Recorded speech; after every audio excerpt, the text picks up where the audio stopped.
দাঁড়িয়ে কিছু কথা বলার আসলে তৌফিক করেছেন, তাই একবার ফাঁকি বলে আলহামদুলিল্লাহ।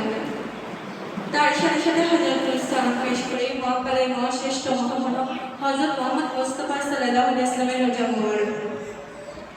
আজকে ভগবতী পাঠশালার এই উৎসব উপলক্ষে আমার সামনে উপস্থিত আছেন সম্মানিত ভগবতী পাঠশালার সভাপতি সদস্যবৃন্দু, আরো উপস্থিত আছেন মেহমানবৃন্দু, উপস্থিত আমার প্রিয় ভাই ভাইরা, সবার অন্তরস্থল থেকে আন্তরিক সালাম গ্রহণ করুন।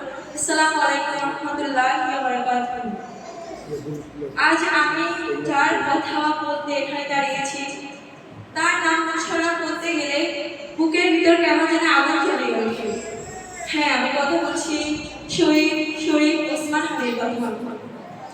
প্রিয় উপস্থিতিবৃন্দু, ইতিহাসে সবার নাম আসে না, সবার নাম সবার জীবনে গেঁথে থাকে না, সবার জীবন সব জায়গায় নাড়া দেয় না, কিন্তু তিনি এমন একজন ছিলেন যার নাম খুব অল্প সময়ে খুব সীমিত পরিসরে আমাদের মনে এমনভাবে লাগিয়ে দিয়ে গেছে যা আমরা চাইলেও কখনো বুঝতে পারব না।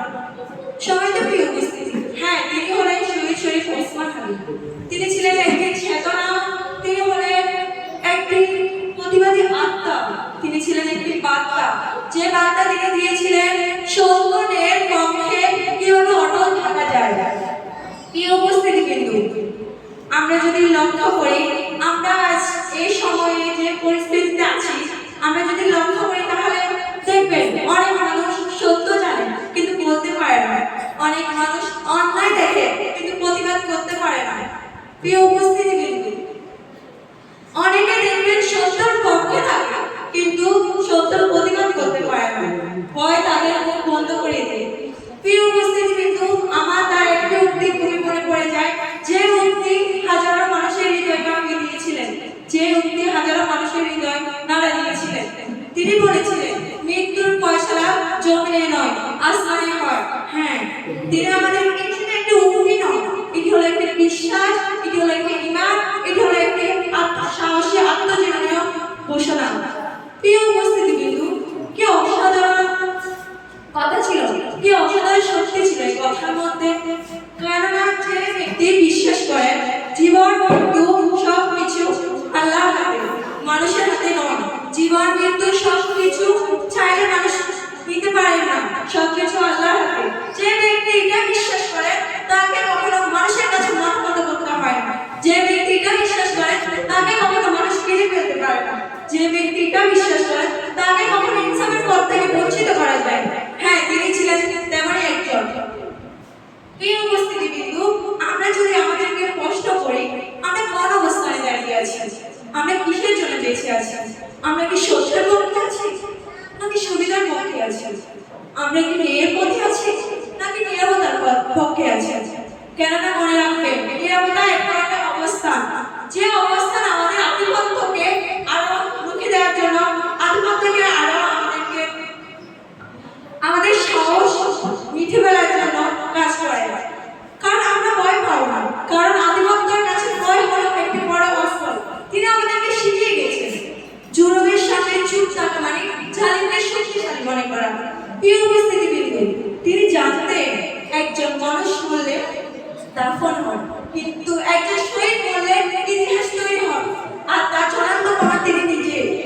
প্রিয় উপস্থিতিবৃন্দু, আমার ছোট বোনদের বাইরেকে একটা কথা বলবো, আমরা এ থেকে শিক্ষা গ্রহণ করবো কিভাবে সত্যকে সত্য বলা যায়, কিভাবে ন্যায়কে ন্যায় বলা যায়, কিভাবে ইনসাফের পথে অটল চলা যায়। আমরা সবাই পারবো না কি?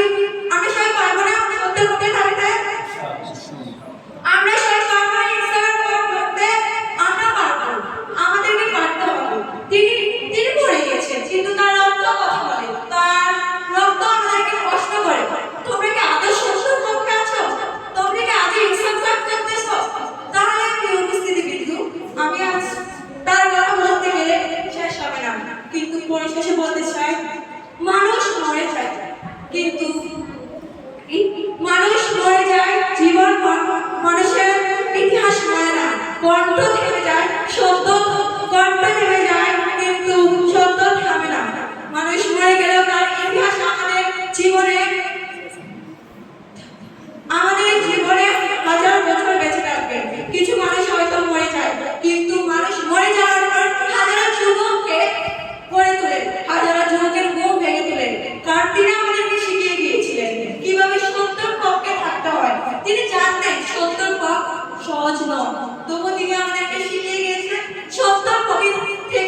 কথা বলতে হবে।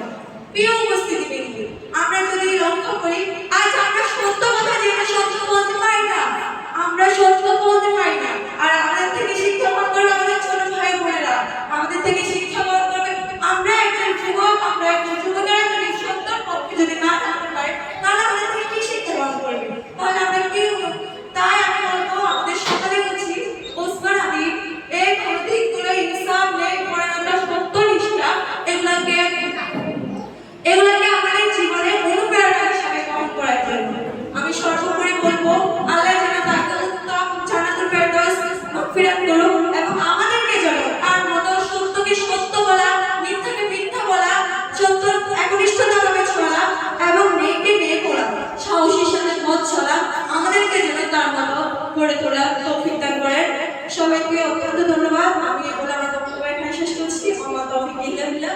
আসসালামু আলাইকুম ওয়া রাহমাতুল্লাহ।